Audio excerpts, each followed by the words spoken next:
you're really paying a smaller fee to get you a better value on what you're going to get down the road with the furniture and the documentation that we do and the coordination. Hello and welcome to Pillars of Wealth Creation, where we talk about creating financial success with a special focus on business and real estate. I'm your host, Todd Dexheimer. Now, let's get to it. Hello and welcome back to the show. I'm your host, Todd Dexheimer. With me, excited to have Marcy Sagel. Marcy, how are you doing today? Good. Thank you so much, Todd, for having me on your show. Yeah, well, I'm excited to welcome you on the show. Marcy is an expert in commercial interior design with over 30 years of experience shaping multifamily housing, student living, senior housing, and much more. So as the founder and principal of MSA Interiors, she's worked with top developers, REITs, institutions nationwide. And, her goal is to create innovative, functional spaces that drive a ton of value and elevate user experience, of course, for the people who are using it every single day. So with that said, Marcy, give our listeners a bit more about your background. We'll kind of dive into what you're doing. Sure. So I'm obviously an interior designer and have a great passion for doing larger scale projects. We do every type of project, but we really have found a major niche in multifamily, student housing, senior living, basically all the things you named off. But we work with lots and lots of different types of developers and clients around the country, and have worked on growing that industry for the last 25 plus years.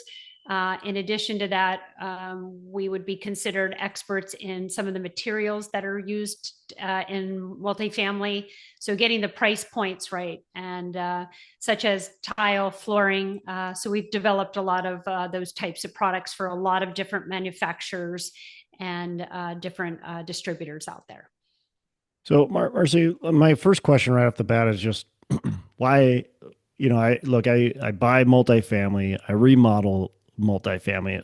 I know a lot of developers, but why, what's the value of hiring somebody like you? Obviously you're going to help design it and make it look nice, but so there's that value, but I got to imagine there's a lot of other value that you see and other clients of yours see in hiring somebody like you to come into the project. Yeah, it's a great question. So we start very early on with our clients. We do all of the real early on space planning. So we work as a team here at MSA, and then we work with the architect as well.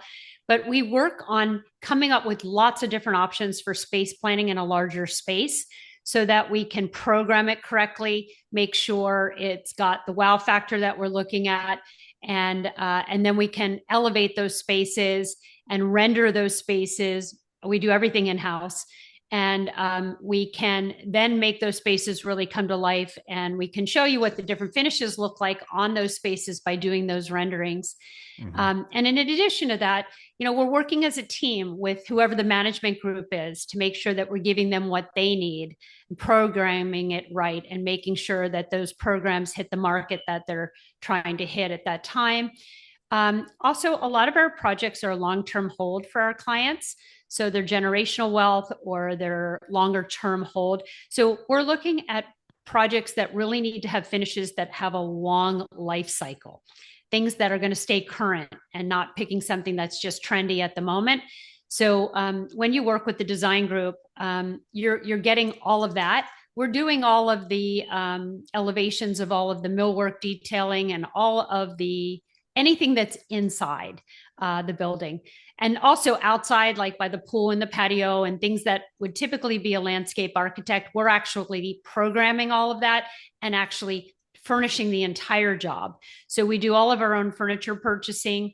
We do installation on site with your exact team that actually has worked on your job from the beginning. So they know all the nuances of the entire project, where art goes, where accessories go. We have everything detailed out. It's a lot more precise than picking finishes.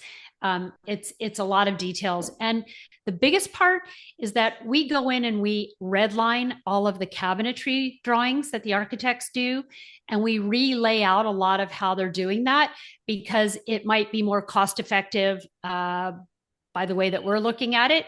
We can save hundreds and hundreds of thousands of dollars, even millions of dollars, depending on how that cabinetry is laid out and depending on what that market range is that we need to hit.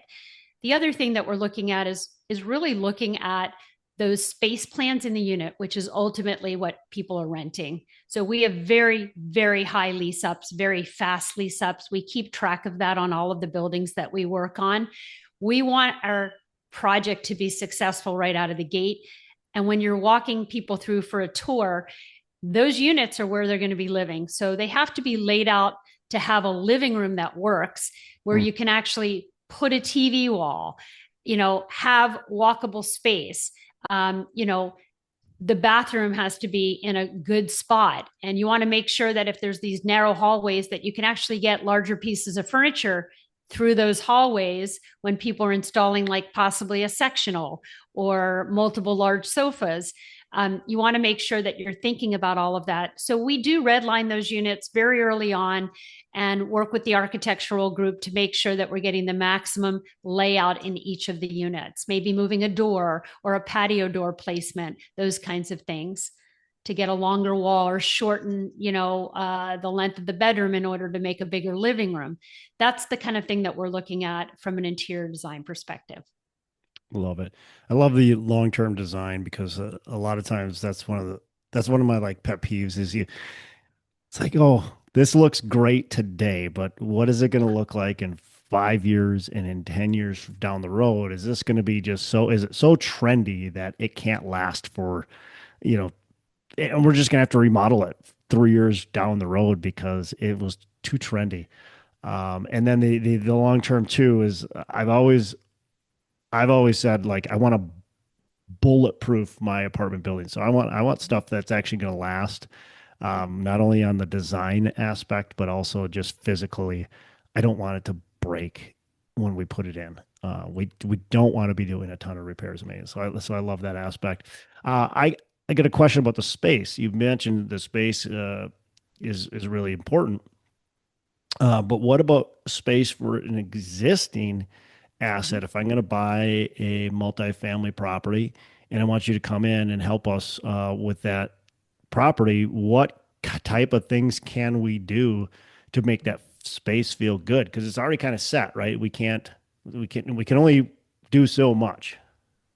Yeah, that's, again, a really great question. We come in on a lot of renovations because not only do our existing clients want us to do renovations, but we have other portfolios of clients that we literally do probably 10 to 20 renovations of clubhouses, units of new buildings that they purchase. I have a group from California flying in Friday, I'm sorry. And we're meeting them and we walk through a space that they've already bought. And Yep. so we have to kind of maximize an existing square footage in their clubhouse and really make it more friendly for their audience and update it. So we do that all the time. And again, it's really just evaluating the space, figuring out how we can kind of make it more open and more accessible for all of their clientele that they have renting. Love it. Let's talk about senior housing a little bit. You mentioned that's one of your niches, and obviously that's a big topic I think today is because there's a lot of baby boomers that are aging. What do you see in that industry as far as needs, and what are you doing in that industry to make a positive impact? So there's a lot of different levels of senior living. Yeah. So we have, communities that are being built, obviously, just for over an age category, with a clubhouse and independent living. And then we have other ones where we're doing actual facilities of independent living, assisted living and memory care. And so each of those has sort of a different flavor to it. I would say, depending on their location and depending on what levels of care they're going to offer. But generally, every single one of them has a socialization aspect to it. Everyone wants to have dining experiences socialization, happy hours, activities. All of those things have to be programmed into it on a daily basis. So we're looking at different spaces that we can use for multiple different uses. So maybe a church service on a Sunday in a big area, and we could use that same area for tables and chairs for a possible luncheon or event that they could be hosting with the speaker. And then maybe a kitchen that's not affiliated with the serving kitchen that they use on a daily basis, but one that they can have snacks and happy hour every single day.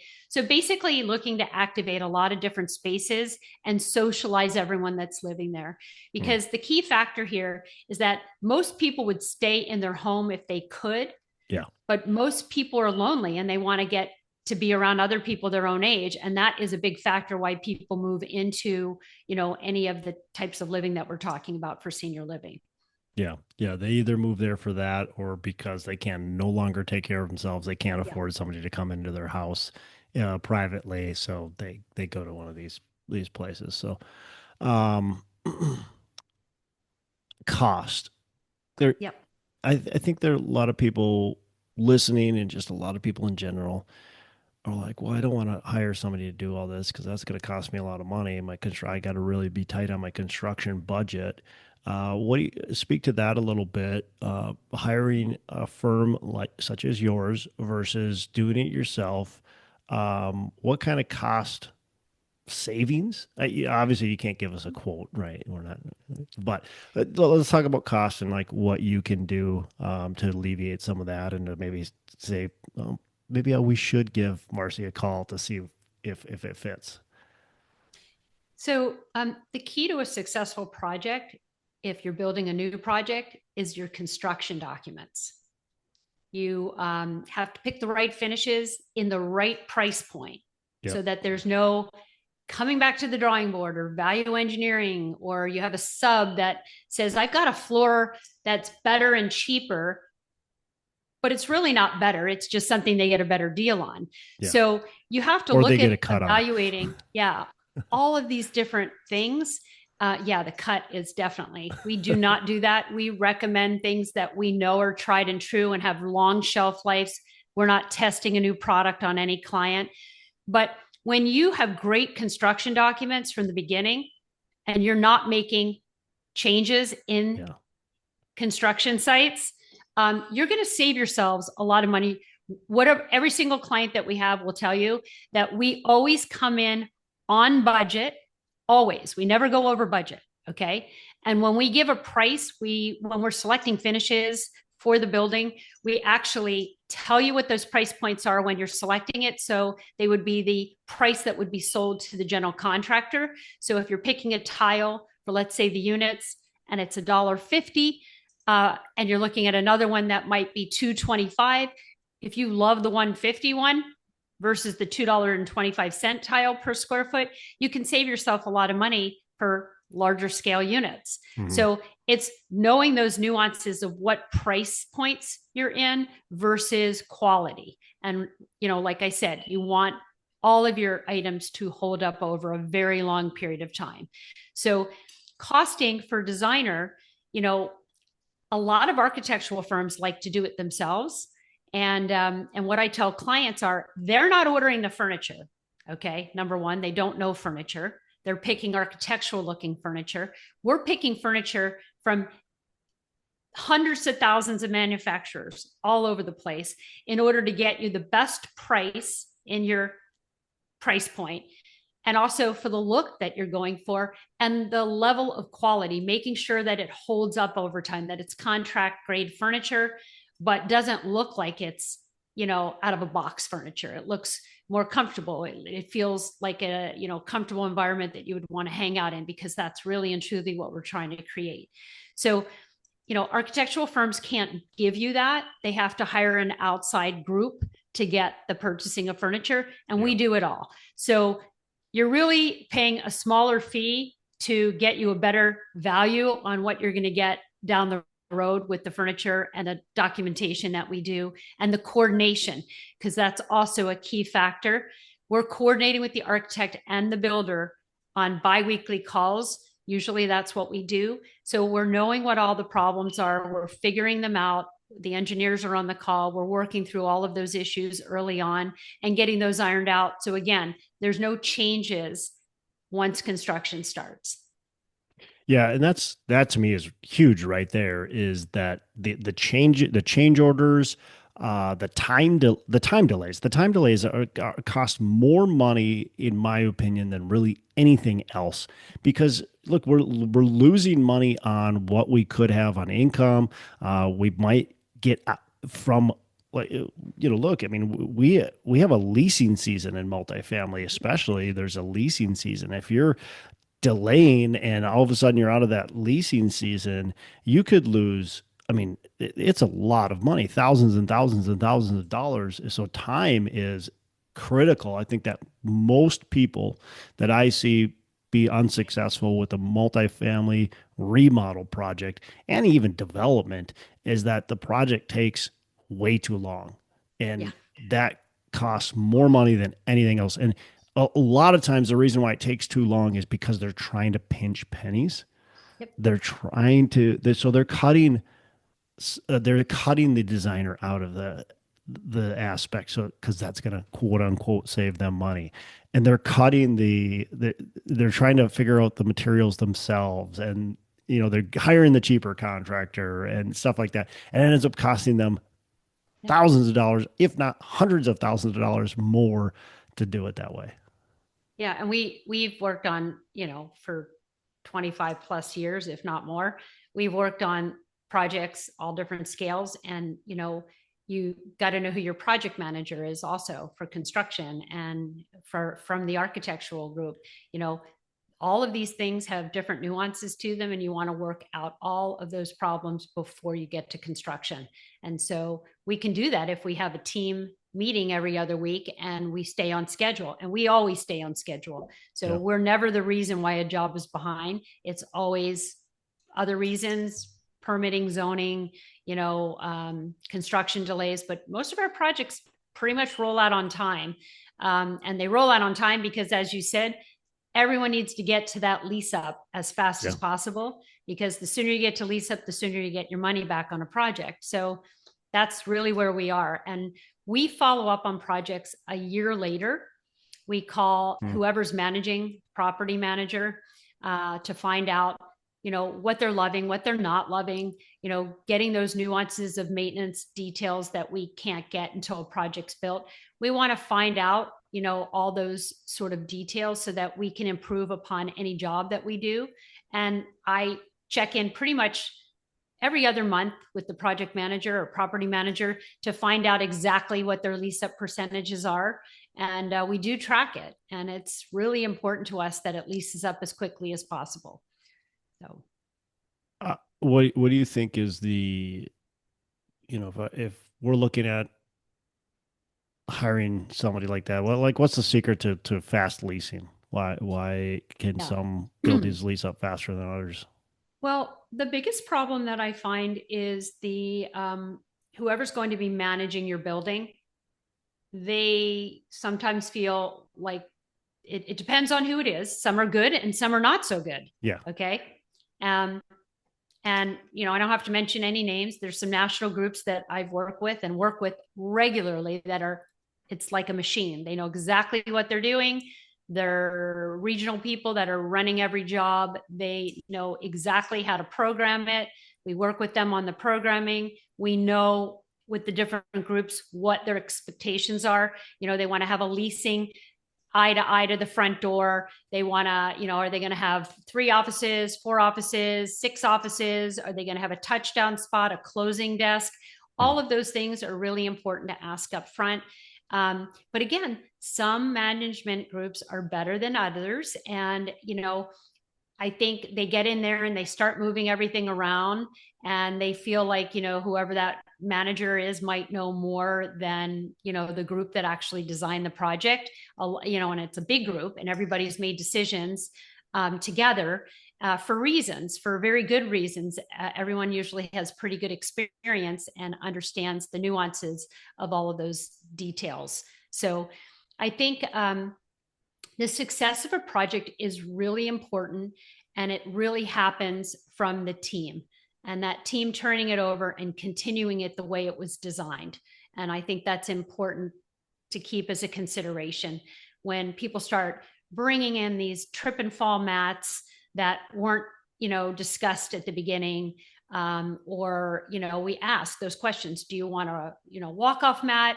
Do you, I don't want to see a trip and fall snow mat in the middle of a lobby, that really just takes away all the beauty of the design. We could design for that. So we just kind of need to know those things up front. They really make a better and successful project all the way around. Is there going to be an Uber Eat, like an Uber pickup area? Is there going to be a food drop off area? Of course.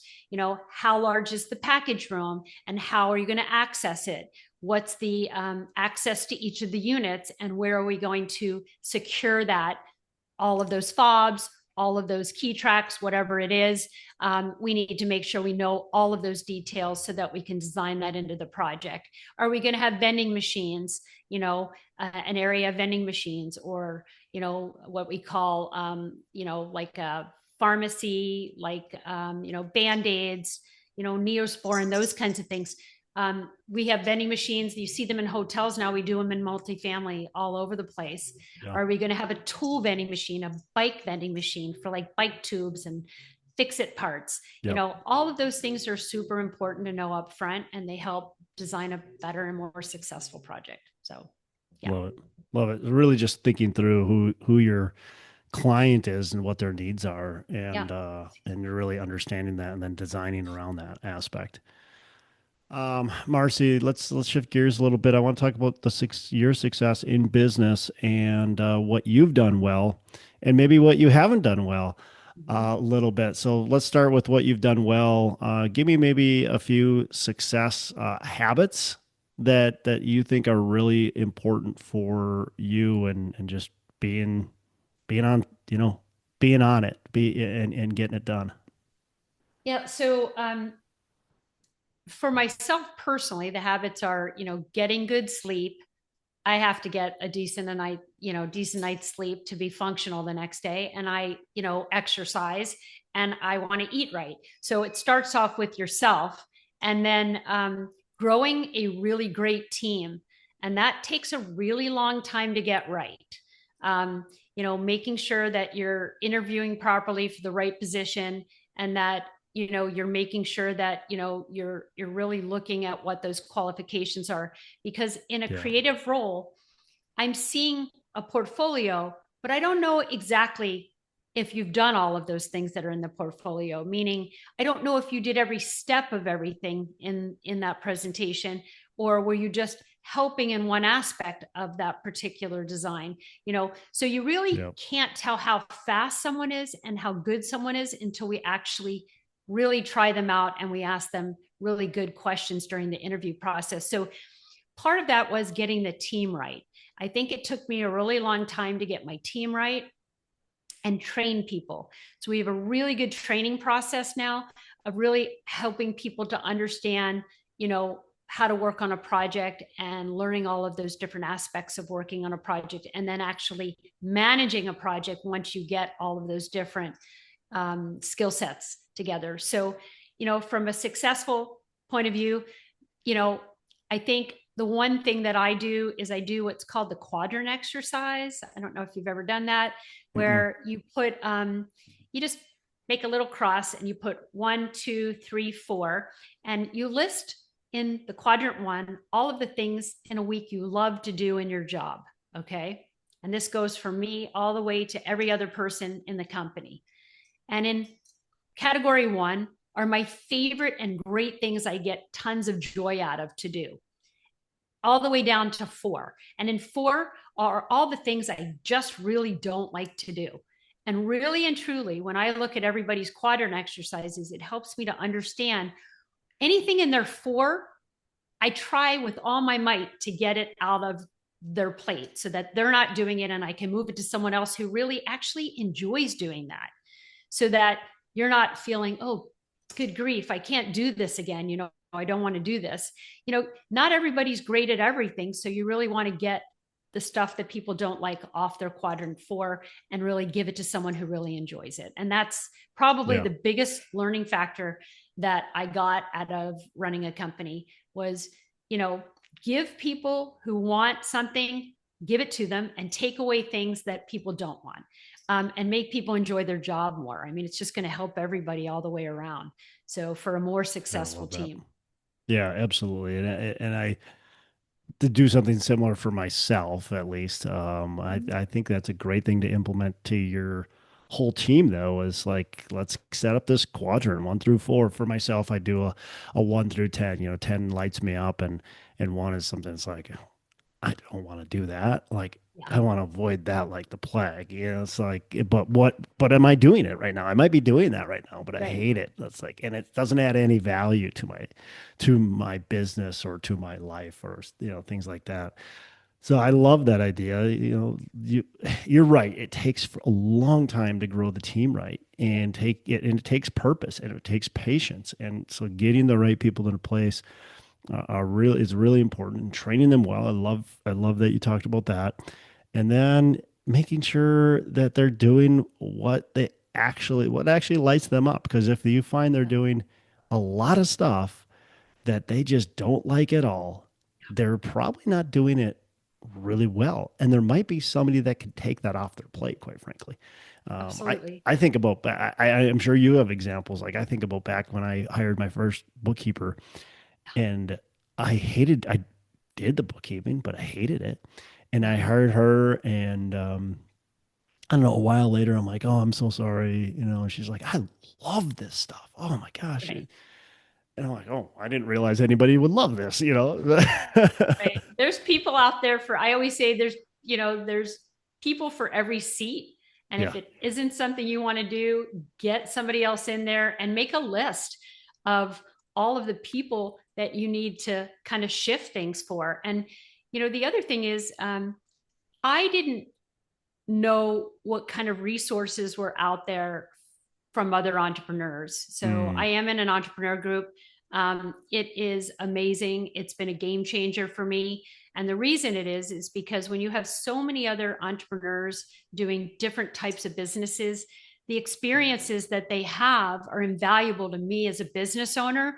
So I'm learning from their mistakes, listening to them talk, and figuring out not to make those same mistakes. And, of course, we've all made a zillion mistakes over the yeah. years, and that's part of running a business. But, you learn from it. And so when you can learn from a lot of other entrepreneurs and bank other things off of them to get, some feedback, it's pretty invaluable. So I have an amazing forum group, and we meet once a month, and they've been instrumental in me changing how I do my business practices and how I work with my employees. Yeah, I love that. Mentors, and that's a form of mentorship, right? Mentors are Yes. are so valuable in your business. What is one of those mistakes that you've made, and Yeah. how have you learned from it? So during the 08-11 downturn, Yeah. um, I had too many eggs in one basket. Mm. Okay. Too many things with one client, too many in the same sector of business development. And so we were like clobbered. And I kept all my employees. I paid all of them their same salaries, and I didn't take a salary for 3 years. Oh, Okay. Would never do that again. Okay. But I learned from it. And I learned that I needed to have revenue streams, many of them. So my first goal was to have 5 revenue streams. And then I increased those 5 revenue streams to 10 revenue streams. And all of those revenue streams have helped us through every dip in the economy since then. what would And you, I really, really praise that fall from 08 to 11 for me learning how to do that. how do you how do you balance between having 10 revenue streams Mm-hmm. and getting distracted with too much going Yeah. on or with chasing the shiny object? So we have an incredible team. and we assign projects to every team, and don't take on projects that really and truly we don't think are a great fit. So a lot of our projects have a really long shelf life, anywhere from, typically 1 to 3 years minimally, Hmm. depending. If the renovations, those are easy and we can get those done fairly quickly. But so they have a longer shelf life. And so you want to make sure that you're planning as you're doing your financial and growth planning. You want to make sure that you know, we have jobs contracted into 2028 at this very moment. Wow. Okay. So we can start to do a lot of our planning based on those contracts that are already signed into 2028. And then we can add to it as we're moving along towards that time frame. And then some of the jobs shift. So you have to fill in the gaps, and you have to make sure that you're filling in the gaps with other business development as you're moving through that process to hit your contracts that you have until 2028. So, Yeah. Love that. Love it. All right, Marcy, a couple last questions and then we're going to wrap up here. What's a favorite book you can recommend to our listeners? well, I'm still loving Profit First. And the reason I love it is because anyone running a business should read that, because it's going to give you a lot of do's and don'ts. And I learned sort of doing it myself. And that book gives you a lot of structure for how to do it and how to not do it. So I would absolutely read that, because that book would tell you never not pay yourself for 3 years. Okay. But I didn't know that at the time. I had to learn the hard way. Yeah, So, that's tough. Not paying yourself for 3 years yeah. is I mean, kudos to you. You made it work and probably allowed your business to survive, but oh man, that's tough. What are your last question? What are your three pillars of wealth creation? So, I look at it in two different formats. I look at it for my company, and I Hmm, look at it personally. And they love are it. separate, even though they're both intertwined with me and my wealth and my, growth as a business owner. So, for my company, I'm always growth, margin, profit. For myself, I'm always looking at, slow growth, real estate investment, and, growth of knowledge.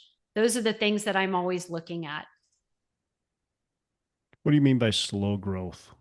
Slow growth. So putting a certain percentage of money away every single month, every single paycheck, putting a certain amount into investments, and then having, a certain amount of money that you can do other things with, like invest in real estate, or, buy a house, or, we own our building. This is an old church that we're in. We own our office building. I always tell people, always try to buy the building that you're going and rent it to yourself or your company. It's really, really important to own that piece of real estate. During COVID, it was a lifesaver. Hmm, So all of these yeah, people had huge office spaces yeah, and no one coming into work, and we're paying all these huge overheads of rent. We own the building. It's yeah. not a big deal. Didn't crush us, didn't harm us in any way. It was actually a really great gift to us. I So, love it. Yeah, and I like that you mentioned in your business the margin. I think so many people just don't even think about that. They're mm-mm. looking at that top line revenue and that's their big focus. And you see it so many times. Like you qualify to get into certain groups if you have a certain amount of revenue. You can, that so many people will say, "Oh yeah, we're a whatever $100 million company," and it's Yeah, like that's great, but what's your margin? right. What kind of real profit do you actually have? Yeah, Because just because you're pulling in $100 million doesn't mean you're not spending $101 right. million. Exactly. And what's your growth rate each year? Well, that and there's another Not one. not just by the bottom line number, but also by the margin. Like Yeah, we've everything's gone up in pricing, everything across the everything. board. So have you increased your margin percentages? Mm, I was in a program at Princeton, and basically the guy said everyone needs to increase every single contract by 3% across the board. mm. Okay. And I immediately went out and called my operations person and said, I want you to increase our profit by 3% across the board. And then I'll tell you why when I get back. Okay. Cause she was writing contracts as I was in this program. So, and inflation and pricing going up, so you don't look at those things, you're continuing with the same type of business that you've been currently running and not increasing any of those prices when everything else is increasing, your margins are going to go down. Yeah. And so really just paying attention to how that works and focusing on your bottom line and what your spends are. Yeah. Love it. Marcy, last question. How can our listeners get in touch with you? Sure. Best way is through my website. It's at msainteriors.com. And there's a info, and you can send the info and the email comes directly to me. And feel free to ask any questions. And I'm happy to answer anything that anybody has in the design arena. And, if I can help you with anything, please let me know. And you guys are pretty much nationwide. Is that right? We are. We're absolutely nationwide. Awesome. Yep. Awesome. Marcy, again, really appreciate you. Thanks for joining us on the show, and you have a fantastic rest of the day. Thank you so much, Todd. I appreciate it. Thanks again for having us. Hey, thanks so much for listening. I appreciate you being a loyal listener. I would love to have you go on to our Facebook page and subscribe, give us a thumbs up, go on to iTunes or wherever you listen and give us a rating and review. Don't forget to subscribe. Your rating and review just helps us push this out to more and more people and continue to grow our audience and hopefully positively affect a ton of people out there that really need this and want this. So the other thing I've got for you is a free ebook on my website. So go on to venturedproperties.com, and download our free ebook on real estate and on syndication. And I've got some data points in there, some really good stuff for you. So I'd love to have you take a look at that. It's free. I'm not expecting anything from it. And also, look, if you want some help in multifamily, want some help learning, growing, getting your business off the ground, I would love to talk to you about what it would look like to work with me potentially and see if that's a good fit. So you can go to coachwithdex.com and check that out, and we can definitely have a call. Thanks a lot for listening. You make it a fantastic rest of the day. I'll catch you on the next episode.